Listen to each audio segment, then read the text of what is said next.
Well, Canada, people are supposed to be nice. Yeah. But they booed our anthem, Jack. Now, it's hard to beat a team twice in a short amount of time in any sport. Now we're talking about the grandest stage right here in hockey, the Four Nations face-off. You beat Canada 3-1 earlier. You're facing them tonight. I see no injured players for either side on the injury report. Jack, what's the key to this game, and can USA pull it off?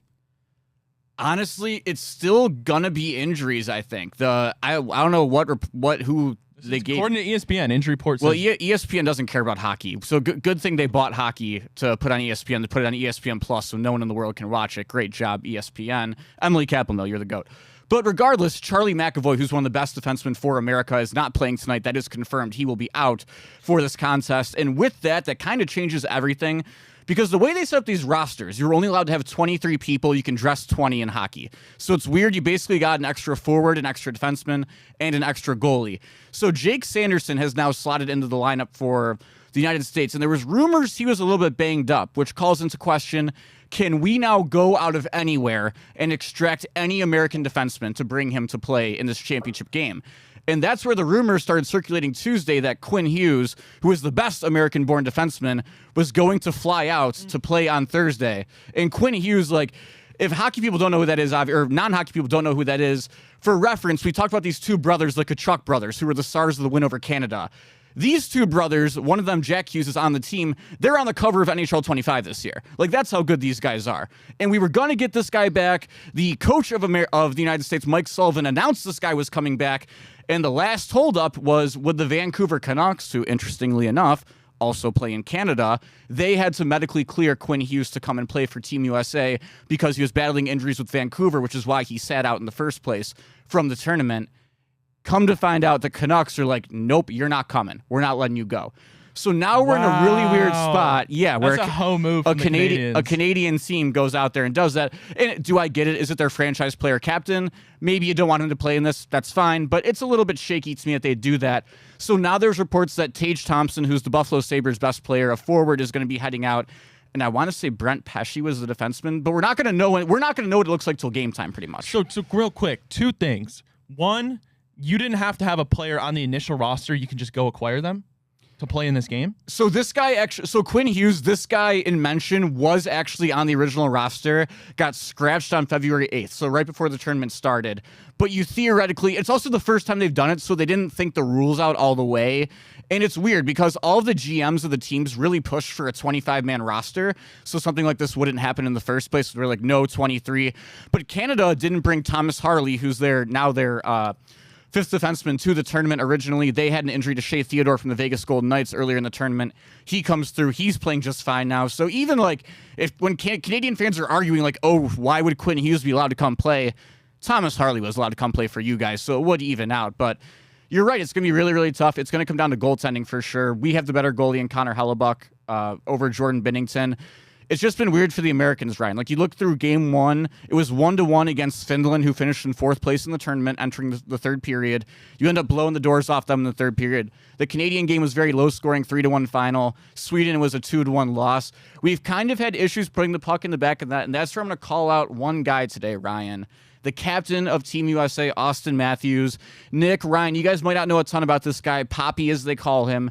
The big thing with Austin Matthews and his Toronto Maple Leafs is they never get it done in the playoffs. He's a little bit like the Lamar Jackson, maybe you could say, always has a great regular season, never shows up in the playoffs, still hasn't to this point in his career, has not scored yet in the Four Nations. Would be really cool to get him going tonight, guys. And then my second question for you. So if the Pittsburgh Penguins wanted to, they could have been like Sidney Crosby. Nope, you're not playing in this for Canada. But we're not hoes in America. I don't know. Well, I think it's because of injury. I think there'd have to be an injury of some sort for that to have had happened. But I don't know to answer that question, to be honest. You see what I'm saying, though? If Canada can do that. Oh, you're saying if the Penguins today were by the way. But I'm saying originally, when you went into this tournament, they could have been no, you're not playing in this Four Nations. Probably? Question mark. I don't know. I don't know the answer to that question. Okay, America's just not hoes. Is what you're saying? Yes. But no. Basically, that's what it comes down to. But while you're on the topic of the Penguins, real quick, I know we're getting deep off into the I love it. Sectors. This is a big game, baby. Yeah, it's gonna be a big game. This is a little bit away from the game, but quick, I guess, shout out or in memory of Mike Lang, the Penguins' iconic broadcaster, one of the most famous NHL announcers of all time, passed away last night.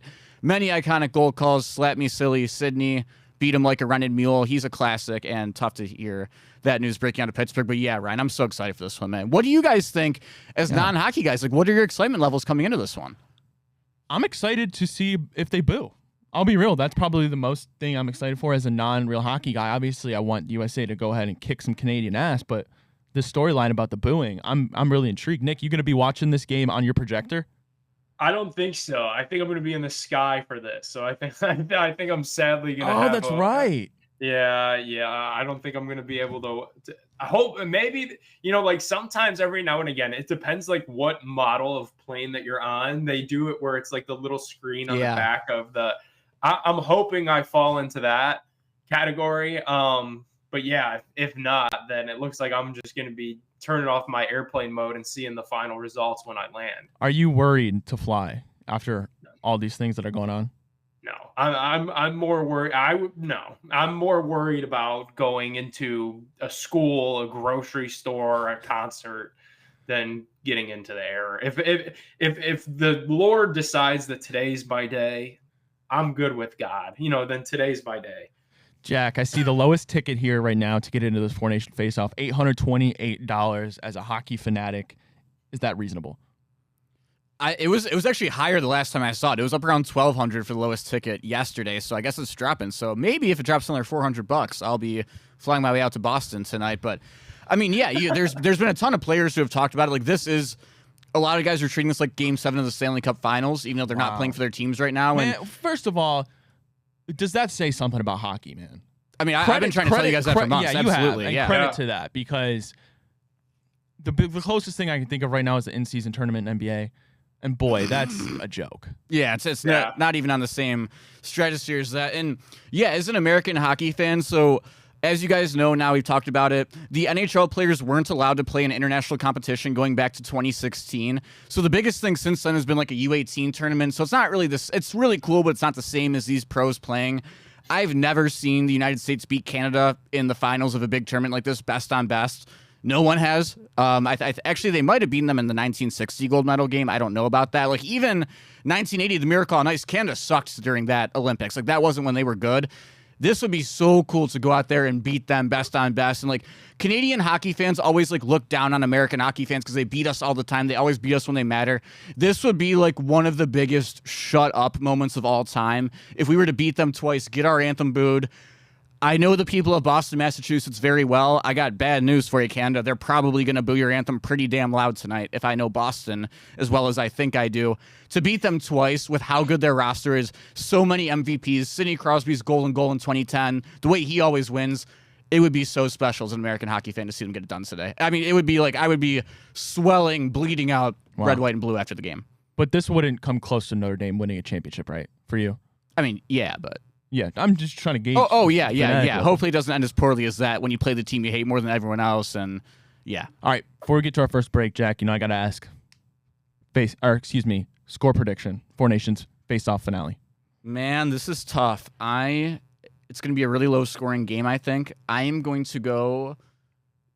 The United States wins 2-1 in overtime. Your goal scorers in this game. I think in regulation for the United States, you're going to see it come off of the blue line. I think you're going to get it from a defenseman because it's a weird game. Like, it's sometimes unsung heroes in these games. The guy who's been the best lockdown defenseman for the Americans has been Jacob Slavin the whole entire way. I think he gets rewarded for that. Gets a goal tonight. Canadian side, I do think Crosby. Like, Crosby's the leading point totaler so far in the tournament, but it's Sidney Crosby. He deserves one last iconic moment. McDavid's had enough goals so far. And then in overtime, call me biased, I'm a Vegas Golden Knights fan. Let's see Captain America Jack Eichel get it done. All right, we got to take a break. When we get back, we're flipping it over to America's sport, that is baseball.